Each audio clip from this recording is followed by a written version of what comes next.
नमस्कार, आपण पाहत आहात राजहिरा न्यूज चॅनल। आजच्या ताज्या घडामोडी।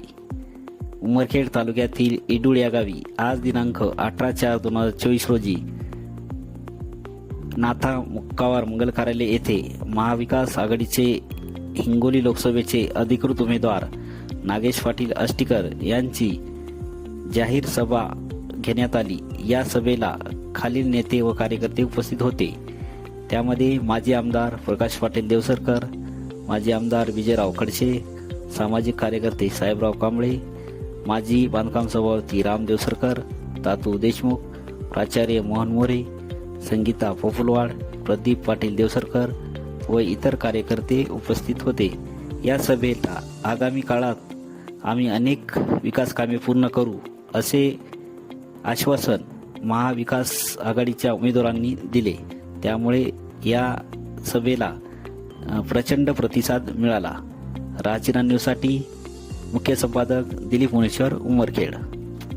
आपल्या सगळ्यालाच जागरूक राहणं भाग आहे, कारण ही निवडणूक जर आपण थोडंसं कुठं झाली, जर आपण याला हलक्यात, तर कदाचित आपल्या येणाऱ्या पिढीसाठी ते खूप अवघड होईल। कारण या निवडणुकीवर अवलंबून बरंचसं काही भविष्य अवलंबून आहे।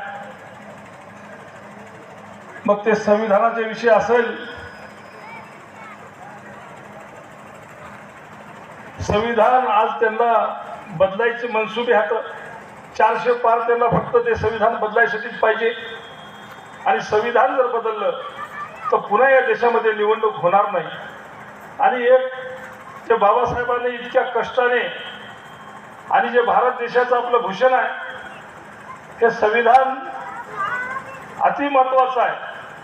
त्या भरात आपलं लागते पंचायत समितीमध्ये, आणि म्हणे काश्मीरमध्ये जाऊन प्लॉट घेणार, इतकी पंचायत समिती सुधारवा म्हणून आमदार साहेबाला आधी, म्हणजे मागचे खासदार साहेब होते। दाद कुणाकडे मागायची हा प्रश्न आपल्या विधानसभेमध्ये झालाय। लोकप्रतिनिधींना तुमच्या आमच्या अडचणींची जाणीव राहिलेली नाही, आणि म्हणून माझी तुम्हाला विनंती आहे की येणाऱ्या 26 तारखेला आपल्याला जास्तीत जास्त संख्येने, चिन्ह नवीन आहे, मशाल या चिन्हाला आपल्याला घरोघरी पोचवावं लागेल। आजही वयस्कर मंडळींना जर आपण विचारलं तर ते म्हणतात की आम्हाला उद्धव ठाकरेच्या उमेदवाराला मतदान करायचं आहे, आष्टीकर साहेबाला मतदान करायचं आहे, आणि चिन्ह विचारलं तर ते धनुष्यबाण सांगतात। त्याच्यामुळे आपल्याला आपलं चिन्ह लोकांपर्यंत पोहोचवावं लागेल, आपल्याला आपलं चिन्ह सुनीपर्यंत पोहोचवावं लागेल, तेव्हाच आपली ही मोहीम यशस्वी होईल। माझी बिडूर जिल्हा परिषद सर्कल आणि बाकीच्या सर्व नेते मंडळींना एक विनंती आहे की आपल्या गावात, प्रत्येक गावामध्ये 50-50 बचत गट आहेत। ती बचत गट चालवणारी विशेष 3 ते 4 प्रमुख महिला भगिनी आहेत आपल्या, आहे, आणि म्हणून त्याचं चिंतन लोकांनी पूर्ण केलेलं आहे। आणि या 9 वर्षामध्ये या देशातली लोक पूर्णपणाने कंटाळले आहेत। एखाद्या साधारण माणसाने खोटं बोललं तर काही वाटत नाही।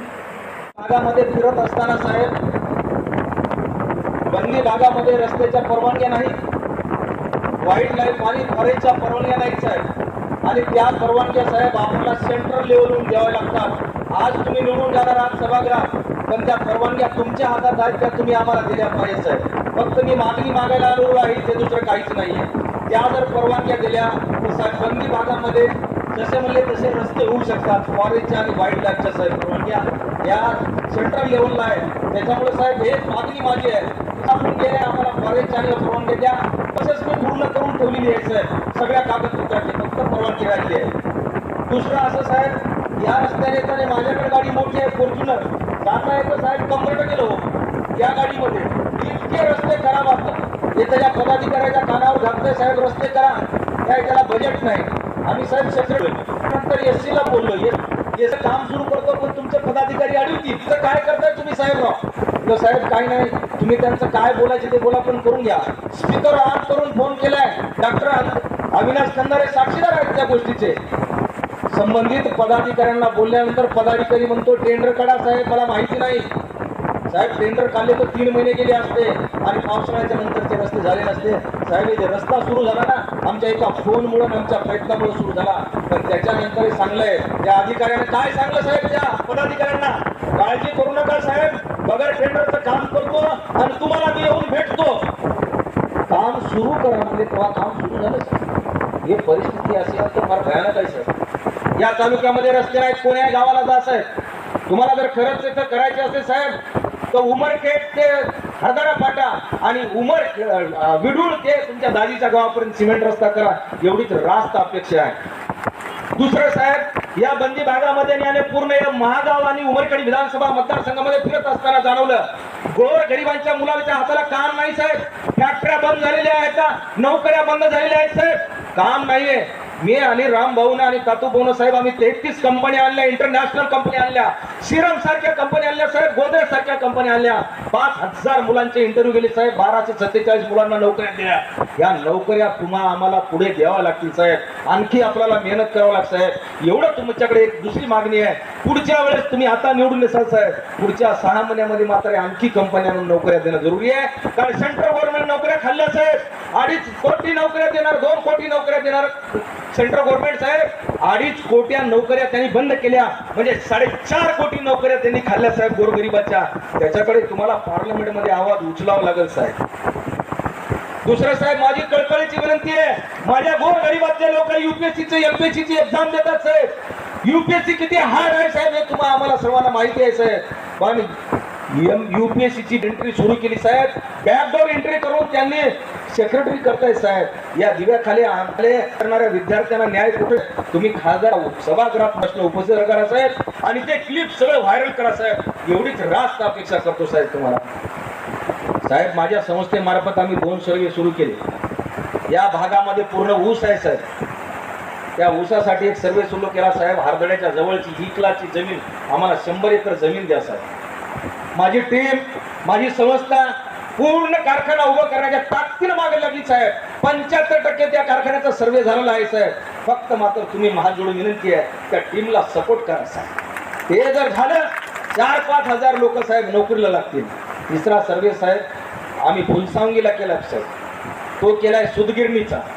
त्या सुदगिरीची पुण्याची कंपनी आहे साहेब माझ्या मित्राची. तो जर कंपनी तिथं झाली, सुदगिरणी झाली साहेब, तिथे 400-500 मुलं नोकरीला लावतील साहेब. एवढीच रास्त अपेक्षा आहे साहेब तुमच्याकडून, काहीच नाही. विकासासाठी बोललं साहेब पाहिजे. या पदाधिकाऱ्याने विकासाचा ध्यास घेतला पाहिजे साहेब. या पदाधिकाऱ्याने या लोकांचं मत घेतलं साहेब.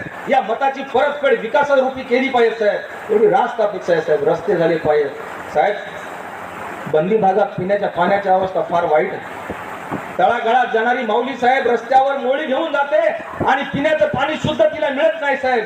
बिमार पडली तर तिथं दवाखाना नाही साहेब, आणि दवाखाना नसल्यामुळे तिच्या तो नाथ हाल होतात साहेब. आम्ही ओळखीलं साहेब. लोकांच्या लाकडं फुकून फुकून बायकाच्या नजरा गेल्याच साहेब.